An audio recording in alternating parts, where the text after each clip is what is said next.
The Angry Marks Podcast Network is brought to you by WrestleWork, a social network to connect, create, and share everything about pro wrestling. Check it out today at WrestleWork.com. You're listening to the Angry Marks Podcast Network. Rick is coordinating something right now, so we're going to have the handicap heroes on here in just a few moments. Without further ado, we're going to introduce one of the handicapped heroes. Gregory Iron is on the line, and we'll be joined hopefully very soon by Zach Gowen, Zane, Kyle, and the champ, NWA Continental Champion Will Huckabee. Take it from here. Have a great rest of the show, guys, and I'll see you next week. Hey, this is Zach. Hey, Zach, this is Zane. Good evening. I think we got Greg on the line as well. Oh, I'm sorry to hear that. What's up, Greg? Actually, Greg. Real quick, guys, before I depart, I just want to say thank you, Zach and Gregory. Thank you so much for coming on the show tonight. You're welcome, man. Thanks for the interest. Take care, guys. This is the Undisputed Wrestling Show on Angry Marks Podcast Network. I'd like to introduce to you the Pro Wrestling Syndicate Tag Team Champions, the Handicapped Heroes, One-Armed and Dangerous, Gregory Iron, and former WWE star Zach Gowen. How are you guys this evening? I'm great. I'm doing well here in Cleveland, Ohio. Greg's doing great. I'm doing great. I'm just finishing up a wrestling show here in Lansing, Michigan, and so I'm sorry if it's a little loud in the background. I'm going to try to move away to respect the Undisputed Wrestling Show. I certainly appreciate the interest in my story and in Greg's story and our combined stories. It's certainly nice to be here with you guys. Well, thank you so very much. We really appreciate it. Now, as I mentioned, you are the Pro Wrestling Syndicate Tag Team Champions. Can you tell us a little about your new manager, Hush? Hush is actually a student out of the Pro Wrestling Syndicate dojo. He's been training for a little bit now, and it was kind of one of the things that Pro Wrestling Syndicate talked to us about doing. They asked if we wanted him on board because, Hush is deaf, which is very unique in pro wrestling. He's a deaf wrestler. And, when they told us about him, and we had the opportunity to bring him on board, we were more than happy to. The crowd hasn't seen what Hush brings to the table yet, but, and obviously he's still learning, but I think that, down the line, he's managing us right now, but there could be some potential for some 6-man tag team action in New Jersey. Well, I would love to see that. And when you're back out there for Pro Wrestling Syndicate, look up the abominable CPA and give him a hard time for me, okay? I'll do that. Well, I think a lot of our listeners know your story. Greg, you were diagnosed with cerebral palsy very early in life, and I believe at the age of 19, you decided to start training in pro wrestling. Can you tell us how Zach Gowen figured into that for you? Well, Zach was kind of the reason why I became a wrestler. I had always loved wrestling growing up, but it honestly wasn't until I saw Zach in the WWE back in 2003 that I had those first feelings that maybe I could be a wrestler. I mean, Zach was doing it with one leg. I have both of my legs. I have both of my arms. It's just one doesn't function all that well. So, I mean, that was the first moment where I was like, if this guy can do it and be successful at it, maybe I have a chance. Because before that, I just thought, maybe I could be an announcer or I'd been getting smart enough to wrestling, so I thought maybe I could be a writer backstage behind the scenes or something because I'd always enjoyed writing. But at 16, when I saw Zach, that was the moment where I was like, I'm going to try to be a wrestler. So I started lifting weights, and it just kind of progressed from there. So when I got the opportunity to go to my first indie shows in 2005, I found out they had a wrestling school. It was kind of like, this is it. And I started training in 2006, and I never looked back. So that's the origin story of Gregory Iron in a nutshell. How did you get your start, Zach? Let's see. I started in 2002. Actually, yesterday was my wrestling birthday. I had my first match March 16, 2002, against a young man at the time, now he's an old man, but at the time, a young man named Truth Martini, who was the guy who actually trained me to be a professional wrestler, and now runs the most awesomest, best school for professional wrestlers in Michigan, the House of Truth Wrestling School. And so I've been wrestling for 13 years. Now, see, I always wanted to be a wrestler, and it's funny that you guys are asking me that right now, and I apologize for being out of breath. I just lugged all of my crap into my car so I could kind of keep it quiet. I just finished up a wrestling show here in Lansing, and the main event was Sabu versus Facade, the Neon Ninja. And it was the most awesomest match I've ever seen live. It was incredible. It was like watching Sabu from like 98, you know, like and it's unbelievable that this man who has gone through that much, you know, put his body on the line for so long can still, you know, perform at the level he does. And the reason why I bring Sabu up is because when I started wrestling, I wanted to be the one-legged Sabu. Like, I was so inspired by, like, his aura, his death-defying maneuvers that he did, because I knew I couldn't be like Hulk Hogan or Sid Vicious or Ultimate Warrior, because I just couldn't achieve what they could physically, right? Because they're super tall and they're just like so big and they look like action figures, and I knew that wasn't me. But when I saw Sabu and RVD and the Hardy Boys and Rey Mysterio do like the crazy acrobatic death-defying maneuvers, something clicked in me, and I said, "Wow, I can do that," you know, because even one leg or not, I've always been super athletic and into you know, the extreme type of sports, you know. And so their style of wrestling appealed to me, and because of those guys, I really just kind of laid it out on the line and followed my dream. Well, that's awesome. And so your T-shirt on ProWrestlingTees.com, Gowen 316, that's not a takeoff on Austin 316. That's just to remind you of your anniversary of your first match, right? What's Austin 316? I don't know. I've not heard that before. Somebody mentioned it yesterday, so I'm not sure. I don't know. It was funny because I was doing this show with Jake the Snake Roberts, and he was talking about his Psalms, and he was talking about his John 3:16, you know, and I told him, well, Gowen 3:16 says, I just whooped your ass, and then, like, the place started going nuts, right? So I'm like, you know what? That's a T-shirt. That sounds perfect. All right, I'm going to kick it to the NWA Continental Champion, the Morning Star, Will Huckabee. Hey, gentlemen, I would like to thank both of y'all for being on the show. It's totally an honor to speak to both of you guys. Thank you. Nice to be here. Thank you very much.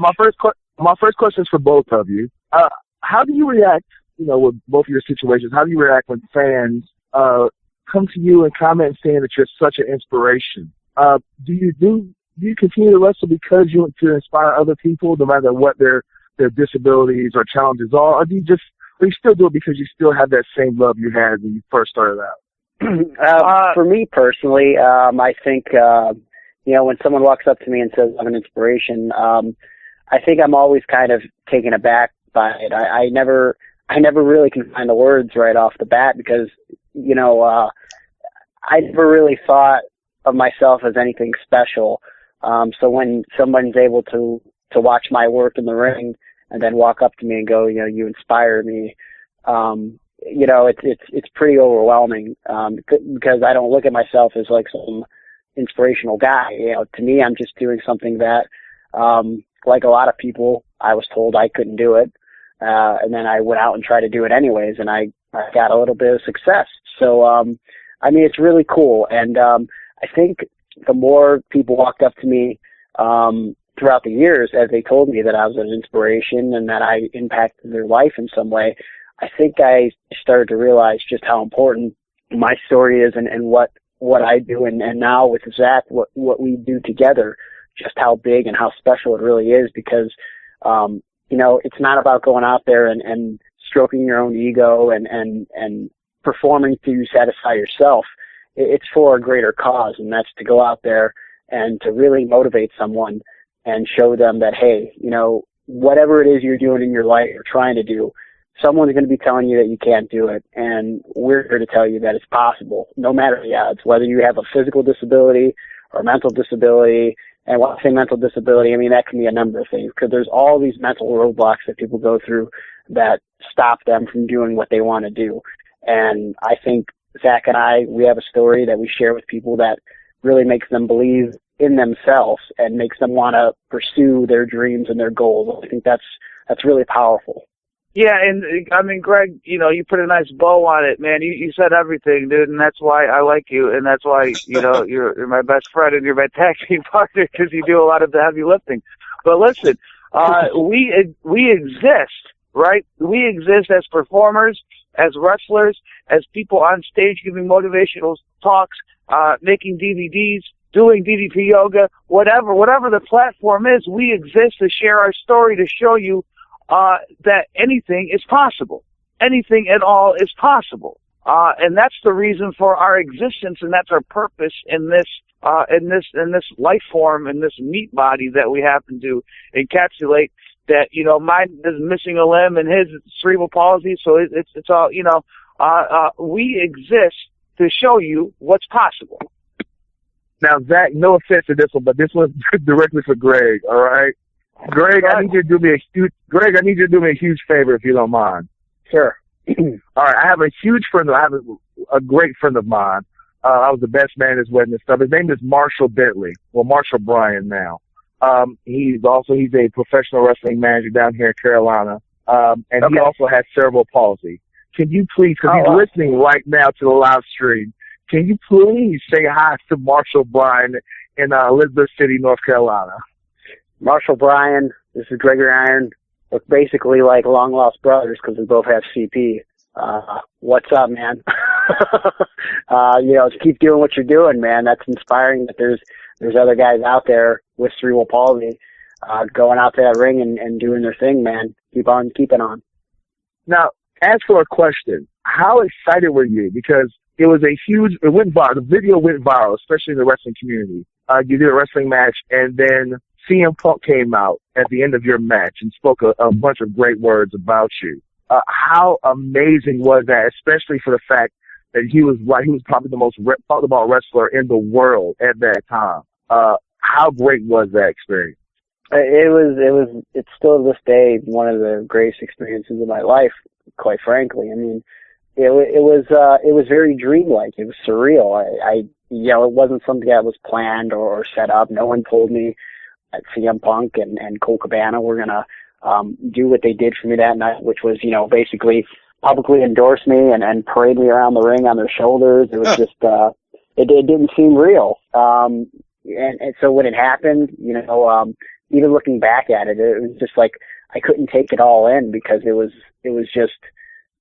so overwhelming. And you know, every time I go back and think about that day, I think about how lucky I am and how special that was because, you know, at the time, you know, Colt Cabana has always been one of the greatest in-ring performers around, and Punk, you know, he was the hottest act in wrestling at that time. And even not being in wrestling right now, he's still one of the hottest acts in wrestling. So, to be able to share that moment with them in that ring and, what they did for my career, you know, I could never really repay those guys. And it's so cool because it's one of those things where, you know, not everybody, you know, even if I never go to WWE, which, you know, going to WWE or getting some sort of, decent wrestling contract obviously would be the ultimate goal. But if I never do anything like that, you know, no one's ever going to get that experience that I got to share with Punk and Cabana in that ring and on that night. And I really think that it was one of those moments that transcends wrestling because you could see it and you could feel the realism involved. You know, when Punk came to that ring, and he said that I was effing awesome, I started crying like a baby. And those weren't manufactured tears. You know, that was like tears from a guy who, you know, he had been searching and wondering when he was going to get that moment when someone that, you know, he looks up to or that has done a lot more in the business actually looks at him and goes, you know what, you're pretty good at what you do. And to hear it from the WWE champion at the time, you know, that was like the justification of not just my whole career's work, but my life's work. I mean, it was a great moment for me. Like words really can't do it justice what it means to me. All right, so I got one question before I pass it over. I'm sorry, Zach, this one's for you. I've always wanted to know what you were thinking. You listening? Yeah, go ahead. Okay. Vengeance 2003, you versus Vince McMahon. You got to do something that so many guys in wrestling wanted to do. How did it feel when you finally stepped in the ring, you look across, and there's the most powerful man in professional wrestling getting ready to lock up with you? What is going through your mind? That's a very good question, man. And I wish I had like a really satisfactory, like awesome, witty, heartwarming answer like Greg just gave. But the fact of the matter was, I was a bundle of nerds, so I couldn't really appreciate that moment. And this is why I like doing what I do now, and this is why I like being 31 years old, right? So I can look back and really soak in and marinate and appreciate what has been given to me and what wrestling has done for me. I can do that now. Now, when I was 20 years old, I really couldn't. And to me, it was a huge moment. It was very nerve-wracking. But beyond that, there's not much I can say about it. It's weird because it feels like a different, it feels like a lifetime ago, and it feels like a different, somebody else's life, And so for me now, I just like to be able to sit here and kind of reflect back on it and appreciate it. This is the Undisputed Wrestling Show, and we are talking with Gregory Iron and Zach Gowen, the Handicapped Heroes. You can find them on Twitter at Gregory Iron or at Zach, and that's Z-A-C-H, Gowen. I'm going to kick it over to a man representing Beards and Zubaz tonight. I'm going to kick it over to Kyle Winchester. Kyle, what do you have for the Handicapped Heroes? Well, first, I just want to say hello, gentlemen. How are you guys this evening? KW, man, nice to talk with you. Doing great. All right. The first part here is for Zach. I was actually hanging out with your buddy Dylan Bostic earlier today, and he says hello. Oh, I love DB, man. I've been his biggest fan for about 7 or 8 years now. Yeah, he popped into my gym. Him and Ray Lynn got to work out, and we chatted a bit. Good deal, man. On Sunday, I actually worked out with your other buddy, Roddy Piper. See what I'm saying? This is what I was talking about earlier. This is why I love wrestling so much, is that I have friends. I've made friends with Roddy Piper. I've made friends with Hulk Hogan. I've made friends with Dylan Bostic. And then you have to put the three in the same category. You can't mention Hulk Hogan without Roddy Piper, and you can't mention Roddy Piper without Dylan Bostic. So for the past 11 years, man, I've been beyond blessed to travel the world and meet the most interesting people and, live out my dream, man. This is incredible. That's awesome. I actually got to meet both of you in Fort Wayne just a couple of years ago, and I had Greg sign my inhaler because I was going through a lot of asthma problems at the time. So my question for Greg is, we're going to go like, you had that big feud with Veda over up in Cleveland, and, you did the whole intergender thing. Some of those matches, got pretty hardcore, pretty violent, but I wanted to get your thoughts on that video that's going around of Kimberly and Chris Dickinson, and what your thoughts on that was, and if you thought they crossed a line in intergender wrestling, if they went too far, especially with the chair shot and the powerbomb. Hey, Greg, before you answer, hey, Greg, hold on 1 second. Let me cut you off real quick, man, before you answer, because what I did just now, it needs to go, it can't go unmentioned, that I put Dylan Bostic and Hulk Hogan and Roddy Piper in the same breath.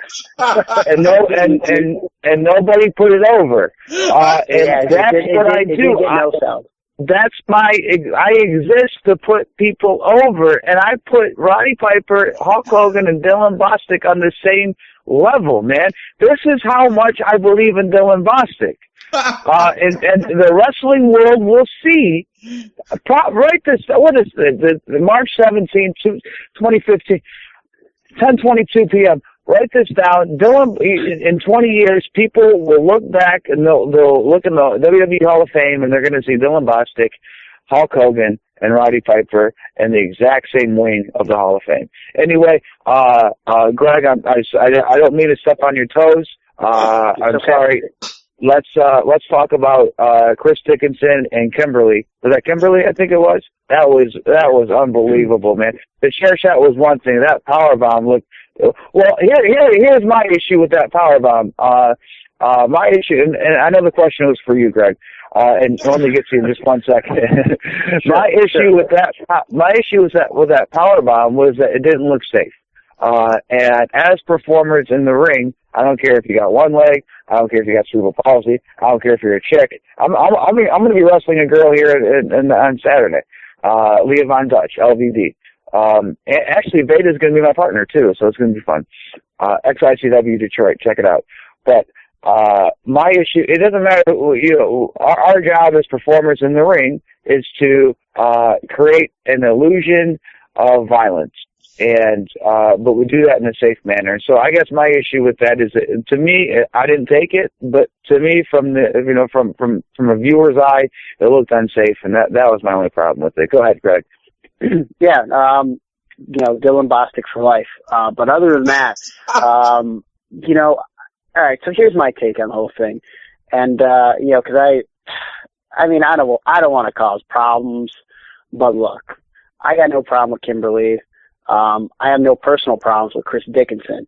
But I do know that he's not exactly the safest guy in the ring. And look, Gregory Iron and Veda Scott was one thing. You know what that was? That was a year and a half of storytelling. It was a story. And there were some shocking things that happened, but it wasn't for the sake of being shocking. It was for the sake of telling a story. Now, as far as the Kimberly Chris Dickinson thing goes, in my opinion, as Zach said, it just looked straight up unsafe. And I honestly, I don't know what the situation was, but I don't think it was done for the sake of, let's do a chair shot and a power bomb and then put it on YouTube and see if we can get 80,000 hits on it. I think it was done as, it was just booked as an intergender match because that, for some reason, is big on the indies right now. And because Chris Dickinson is not exactly what you would call a safe and good performer, he gave an unsafe powerbomb, an unsafe chair shot. And I think it got a lot of publicity because it was to a girl. But regardless, that powerbomb, that's not safe for a girl or a guy. You shouldn't give anybody a powerbomb like that. Concussions are a big deal in wrestling. I've had concussions. I almost died from a concussion in the ring. So, I have no problem with intergender storylines. And I've got no problem with girls that want to roll with the guys. That's fine. I do have a problem with people that go out there basically don't know what they're doing or don't care to do it properly, because I've been on the receiving end of things like that from guys. And then try to act like they're a big deal or something, or turn it into an angle or something. It's like, we go out there and we're putting our lives in each other's hands. And man, woman, it doesn't matter. Like I said, that powerbomb, quite frankly, was unsafe. There was no way it was meant to look that way. It was just straight up dangerous. So, there was, as far as I know, there was no rhyme or reason behind it. I don't know if that's the beginning of a storyline or what, but as far as I know, there was no story going into that. And then I didn't really like personally how Beyond Wrestling tried to kind of backpedal on it and all of a sudden started posting, well, if you buy the DVD, it's going to go to concussion research, as if that was some sort of plan all along. I don't know. Again, I don't want to step on anyone's toes, but that's my opinion. If you're going to do something like that, you might as well own it. But as far as Dickinson's concerned, whatever. There's no place for someone who wrestles like that in wrestling, whether they're wrestling a guy or a girl. That's my take. Now that's a hot take, Greg. That's Gregory Iron shooting from the hip, ladies and gentlemen. That's Gregory. Hey man, I don't need help getting heat, brother. I get enough heat on my own, man. Look at this, dude. Greg is going off right now. I'm not going off. I'm just saying, again, I don't want to drop names, but I know a guy who I'm close with that he gave a concussion to, and he didn't speak up for himself about it, and I'm not going to speak up for him right now, but I just know that it happened, and, I've always had that in my mind, and I've never really liked his work to begin with, so then when I saw that, it just really added to it. So if you want to call it work, because, that's not how you work in wrestling, but, whatever. Don't want no heat. Oh, yeah. All right, hey, Undisputed Wrestling, man, you guys are getting the exclusive, man. You guys are getting your money's worth here. Gregory, I ain't shooting from the hip, man. That was the wrong question. That was the wrong question to ask. Yeah, I don't know Chris Dickinson, and I don't know Beyond Wrestling. I don't work for them, nothing like that. But yeah, man, that was safe as fuck, dude. And I don't know if I can swear. But hey, Negro Butcher. Hey, Negro Butcher, say hi to the Undisputed Wrestling Show. Is he done with his stupid thing yet? We can't come to the car. We can't come to the car. Oh, come on, we're going, man. We're doing this stupid thing. Hey, that's Negro Butcher shooting from the hip too, man. It's all exclusive hot take right now. That's awesome. I guess my follow-up and final question for you guys is, when is the next time we're going to get to see either one of you around the Indiana area? Well, I mean, hopefully in the near future, you know. I've always liked Indiana. End of September? Maybe. Yeah, right now, every wrestling is wrestling, but we have a nice opportunity to team up with a guy in Indiana. And basically what the goal is, we're all going to come together and be a 501c3 nonprofit and put on wrestling shows throughout the country. And each wrestling show is going to the money and is going to a certain cause, right? So if we do one in Detroit, you know, in front of my friends and family and fans, we'll do it for cancer research, right? If we do one in Cleveland with Greg's friends and family, do it with cerebral palsy research. But we want to make a difference, help share our story. This might be a cool opportunity. So we're talking about maybe the end of September, maybe doing something in Indiana. Awesome. I look forward to it. Yeah, me too. Well, can you tell us about your friend Chase that you guys have helped out in the past, and his organization, A Chance for Chase? Yeah. You know, it's just weird how life works. I found out about Chase through Facebook, actually, because a fan tagged me in a post about his story. And in the post, it was his dad, Chris, was just trying to get the word out about an opportunity that he wanted to help get for Chase, because he has NF, which basically it causes him to get tumors throughout his body, and right now he's at a point where he has the left side of his body paralyzed, so he can't use his left arm, and that's, you know, obviously inconvenient, especially for a kid who, you know, just a few months ago could use all of his limbs no problem. So I saw a post from his dad about Chase wearing an all John Cena outfit, and he wanted to get a shot to go backstage at WWE in Indiana. So when I saw that, it was just funny, because here's this little blonde kid, glasses, dressed like John Cena, and when I saw it, I just thought to myself, man, if that was me and I was a little kid and social media existed like that, I would have been all Hulk Hogan stuff. Blonde kid, glasses. Like I just saw me when I looked at this kid, and I thought to myself, and I really think a lot of people should think about this too, especially if you have, you know, a presence on social media. I thought, you know, what's it going to take for me to just share this on Facebook or send out a tweet about it? You know, it takes a few seconds, and so, you know, I tweeted it out to like Matt Hardy, you know, because Zach and I talk to Matt sometimes, and the Hurricane, because we talked to Shane, and a couple. I tweeted to Zach and just a few other people, and I got a lot of retweets off of it, and you know, it took me 10 seconds to compose and send out that picture and say, hey, this kid has NF and he wants to get backstage at WWE in Indiana. It's his wish, and sure enough, a foundation got together. They heard about Chase's story.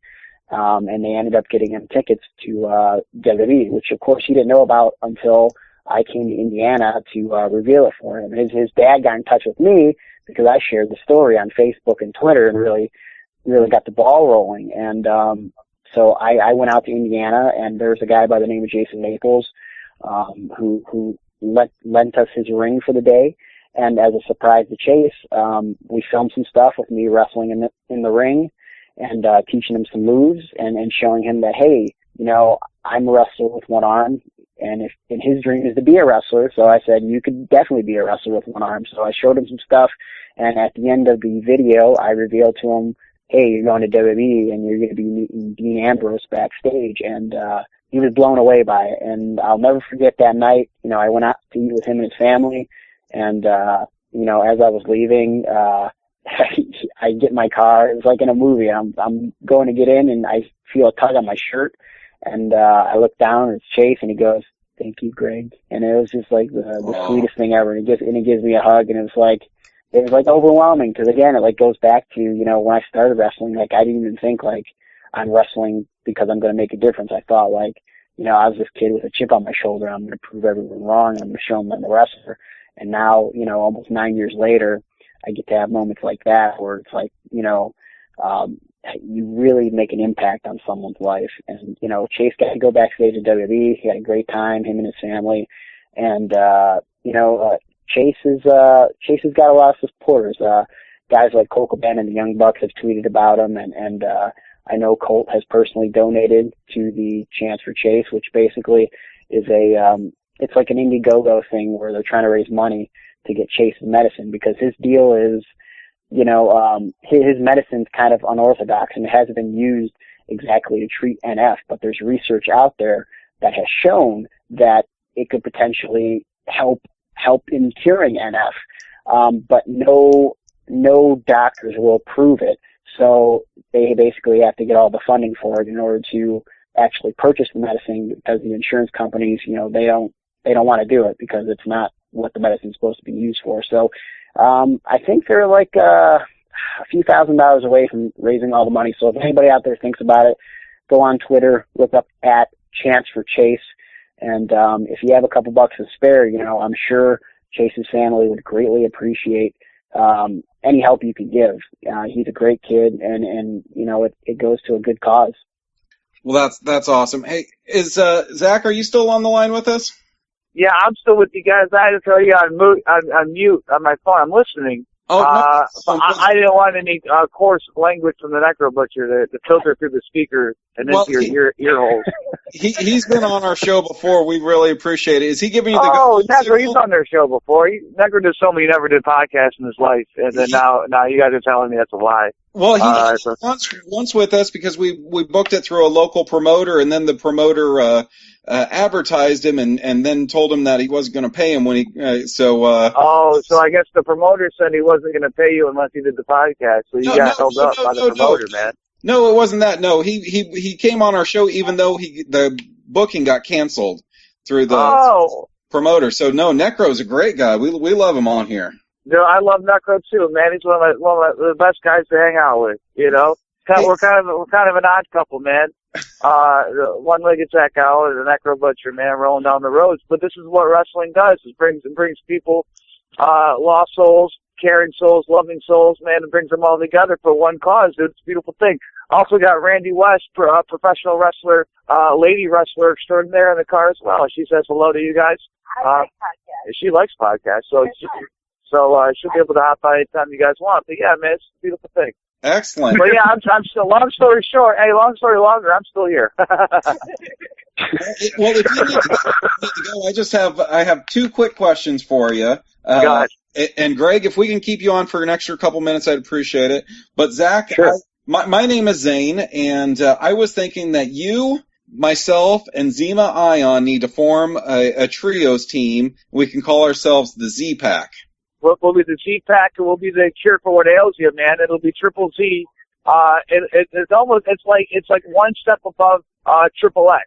You know what I mean? Right. So it's like you have NC-17 movies, but then you have the X-rated movies, and we're like the X-rated version. We're like the X-rated. So like Triple X would be like the NC-17 kiddie version. We're gonna be so raw and in your face and insane that we're gonna be Triple Z. They're gonna name our own category after us. That's gonna be the most. We got DJ Z's on the ones and twos. We got one-legged Zach Howard jumping off the top rope like a maniac. And what's your specialty? What are we doing with you? I have a beard. You have a beard. Yeah, that's about all I got. I'm a mark with a beard. You know what? Hey, I've been doing my DDP yoga. My back is swollen. You just grab onto these lats, brother, and I'll take you to the promised land, baby. Okay.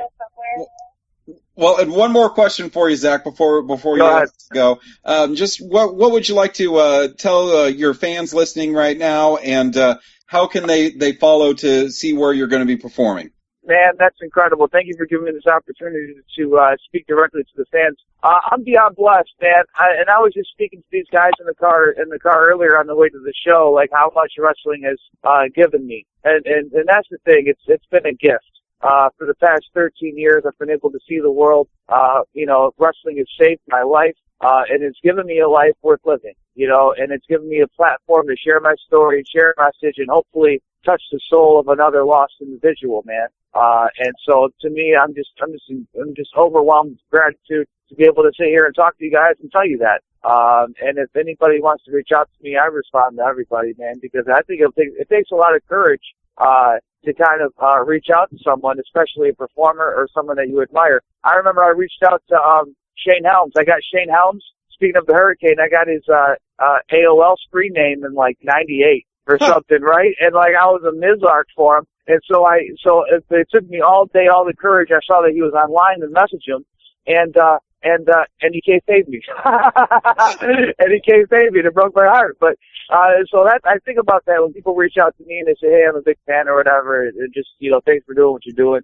Even if you know what I mean. Like I have my online store, and I appreciate and I appreciate all the support. But even if you don't buy anything, just drop by and say hi, dude. It's amazing, and it makes my day every time. But that's ZachGowen.com, and I'm on all the social media platforms, man.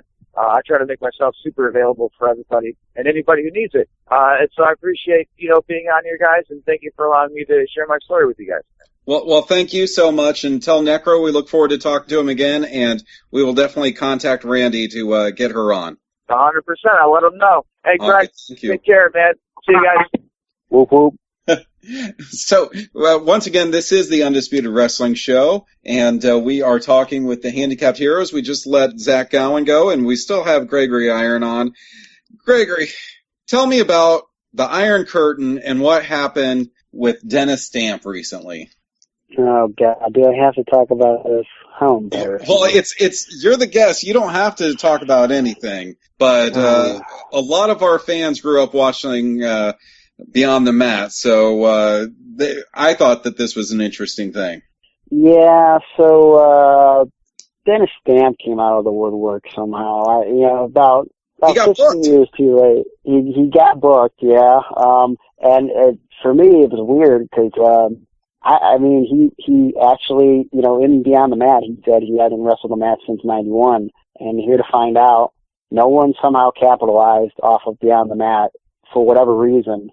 And I was involved in his first match since 1991, and that's crazy. I got beat by Dennis Stamp 1-2-3, and I don't know, it was surreal because for me, I am a fan of all things terrible movies, terrible acting, and if there was one thing that stuck out in Beyond the Mat as being unintentionally hilarious and somewhat terrible, it was Dennis Stamp jumping on the trampoline in the Speedo. So when I heard he was booked, and I wasn't booked, I actually wasn't booked. I made it a point to get myself booked because I said this is a match waiting to happen. And I don't mark out for a lot of things, but I marked out for being in the ring with Dennis Stamp. Even though he was rude to me, he called me a cockroach in the ring. It was quite the experience to wrestle a guy that was he's 68, so that would make him 40 years older than me. So I wrestled a guy that is actually a grandfather. He has like a 10-year-old granddaughter, and it was just it was surreal. And I think all the boys involved in the match were really they were taken aback by it as well. It was crazy. Gregory, do you have time for one quick question from each of the panelists again? Sure, absolutely. All right, I'm going to kick it over to the NWA Continental Champion, Will Huckabee. What do you have for Gregory Iron? Actually, come back to me real quick, all right? Okay, then I'm going to throw it over to Beards and Zubaz, aficionado Kyle Winchester. Sorry, I didn't realize my phone was on mute. He answered my question and then piled some more on top of it. I just wanted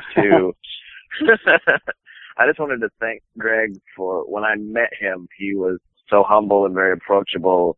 And when he signed my inhaler, and he was like, I've never signed one of these before. And I was like, don't worry, that's my spare. I won't have to use it. And like the very next day, I had like one of the worst asthma attacks ever, and I had to use it, and it wiped that signature right off of it. Oh, no, that's sad. I'll have to find another one.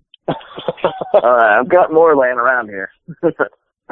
Well, Gregory, I was at that show as well. I don't know if you remember. I went up to you and handed you 2 vintage Hulk Hogan action figures. They're not dolls; they're action figures. Oh, I don't forget. They're actually they're sitting up on my DVD shelf over here, right with all my other Hulk Hogan stuff. It was nice because I actually didn't have those figures. I used to have them when I was a kid, but I hadn't received them, so I really appreciated those. Oh, well, you're very welcome. What's one of the strangest things that a fan has given you over the years? Okay. So I was trying to think, like, is there something strange I got? Yes. In Michigan, there's an old guy who takes pictures at the shows, and there's something off about him. But nicest guy. He walks up to me one show. It's around Christmas time, a couple years ago. He goes, "Greg, I got you some gifts." And I'm like, "Okay, cool." And a guy had walked up to me. One of the wrestlers on the show walked up to me earlier and said this guy got him a gift. He's like, "Oh man, this guy gave me a Blu-ray player." I was like, "What the heck?" Like, and then so I'm like, "Oh, wow, that was unnecessary." And so this guy tells me he's got a gift for me, and I see it's like this gift is huge. It looks like it's probably, I would have to say, like 4 feet long, 3 feet wide. I'm like, what the heck is this? So I'm trying to imagine what this is going to be. And he has some small gifts for me, and I open them, and the small gifts that I got from him were DVDs. DVDs of like werewolves, like in the wilderness, like little horrible documentaries, and I just kind of stared at them, and I kind of looked at him, and I said, "What? Thank you." And he was like, "Do you like them?" I'm like, yeah. He's like, "I thought you would." And I'm like, "Oh, okay." And then he gives me the big gift. So I'm thinking like, wow, if this other dude got a Blu-ray player, this has gotta be sweet, because it's huge. So I unwrapped this gift, and it is a 3D waterfall picture, like you would see at a Chinese buffet. And I just stare at this, and I'm just thinking to myself, what in the hell compels him to get me a 3D waterfall picture? That's so good. And I look at it, and I like when I was like 6, I remember seeing these things and being like, "Oh man, these are so cool." But I was also 6 years old.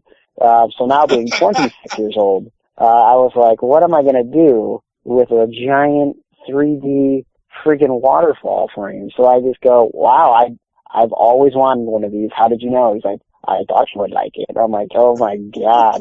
So like, and I tried to walk up to the other guy like, "Hey man, I'll trade you for that Blu-ray player," and that wasn't happening.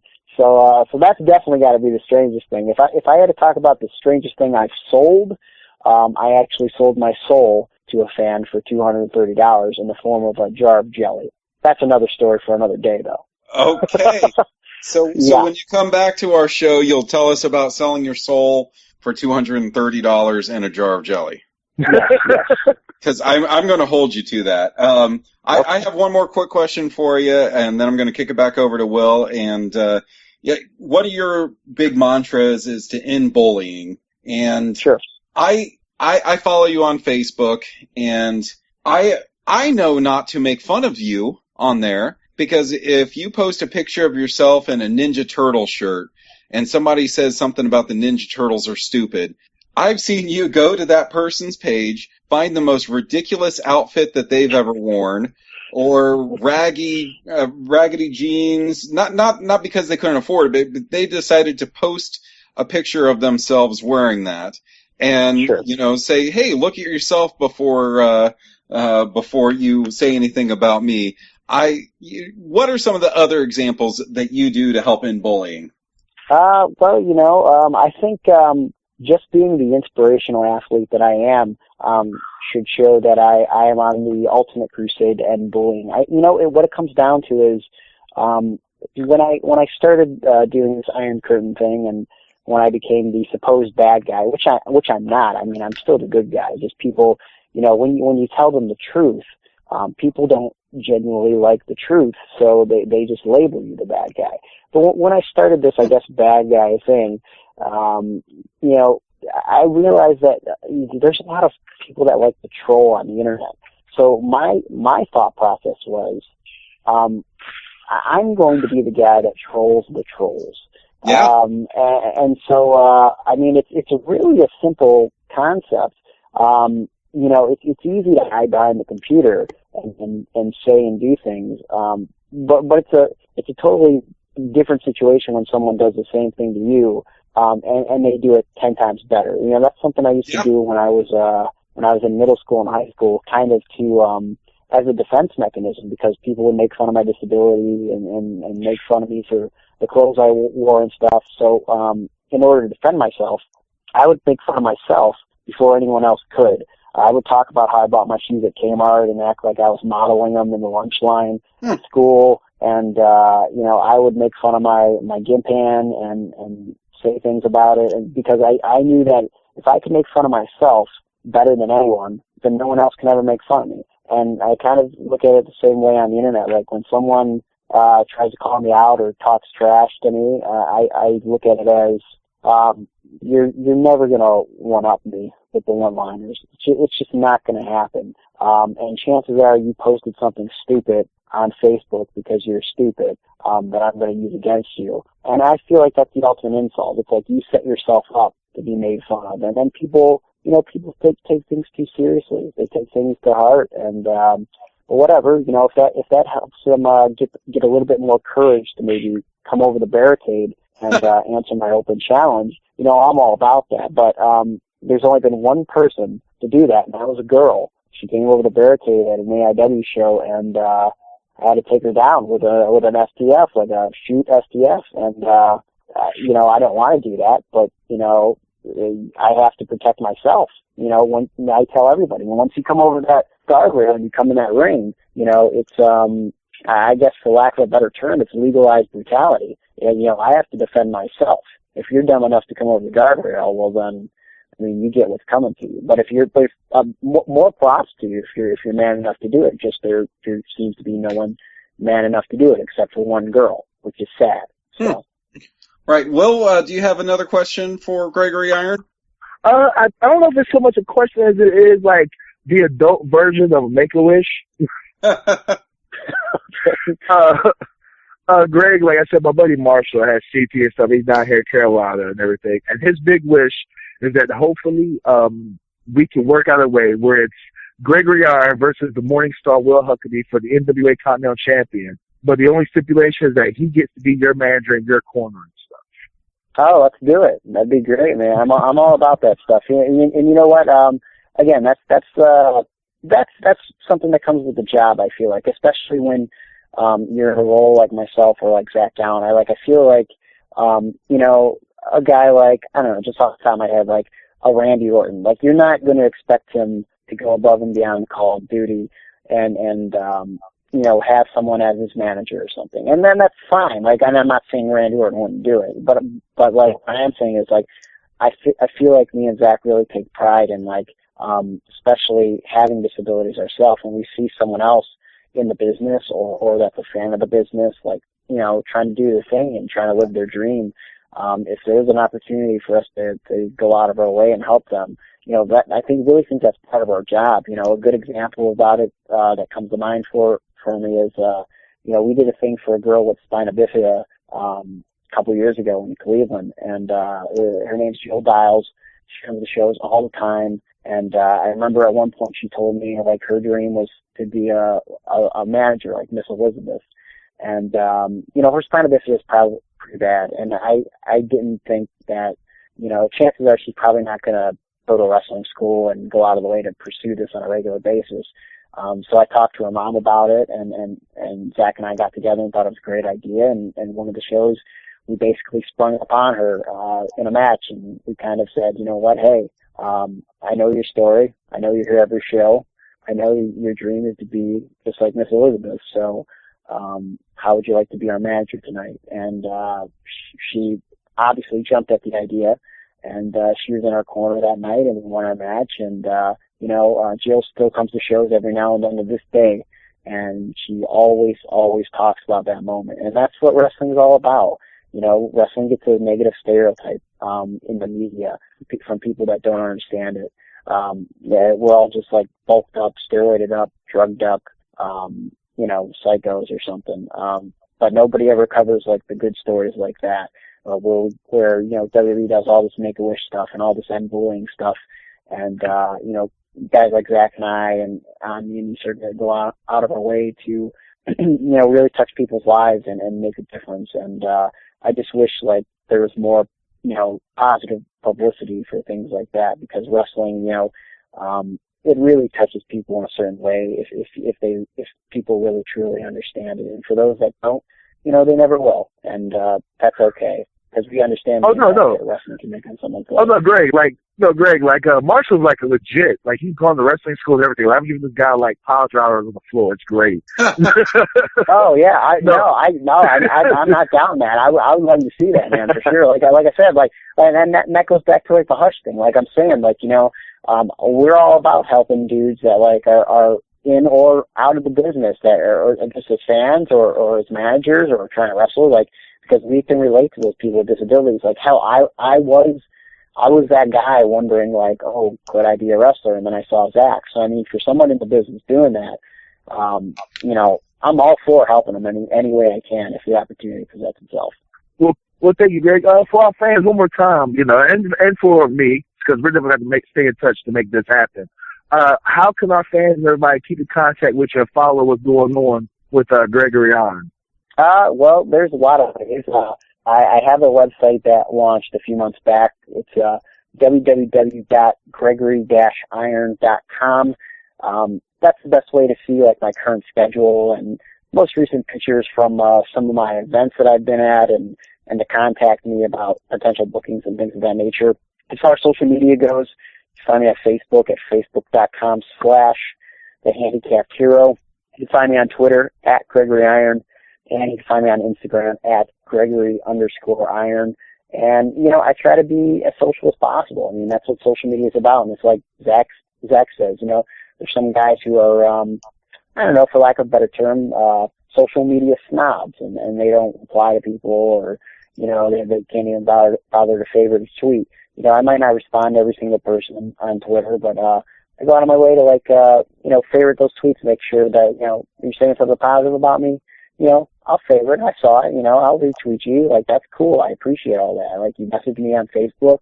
As long as it's more than hi. If you take the time to write me, I'll take the time to write you right back. I mean, that's what I'm all about. Because again, just like when I saw Chase and I saw that little kid that I was. If I would have had social media back in the day and I could have gotten in touch with Hulk Hogan, I would have wrote him as much as possible to tell them what an impact he made on my life and things of that nature. So, I'm a social guy, man. Get in touch. All right, Gregory, before I let you go, I just want to give a shout out to a mutual friend of ours, George Mack, who is the host of the George Mack Show on Turnbuckle Turmoil, and he's a referee out of South Carolina. He says that we're mutual friends, so I'm going to give him a shout out. He's listening right now. Thank you so much for coming on tonight. I know that you have strong feelings about podcasts, and I hope that we're Gregory Iron approved right now. And I really want you back on sometime when you can tell us the selling your soul for $230. Yeah, no, for sure. No, I enjoy it. You know what? Podcasts are just one of those things where it's like, anybody could do it anymore. But like, it takes some talent to do it, well and do it professionally. And you guys are top notch. And, thanks for sending a shout out to my boy, George. He is my brother in arms and he knows that. McCray, I love you. Yeah, man, I'd come back on the show anytime. You guys do good things. It was a good time. Well, excellent. So, you put us over and Zach put Dylan Bostic over. It's been a good night. It's a circle of life, brother. All right. Thank you so much. Have a great evening. You too.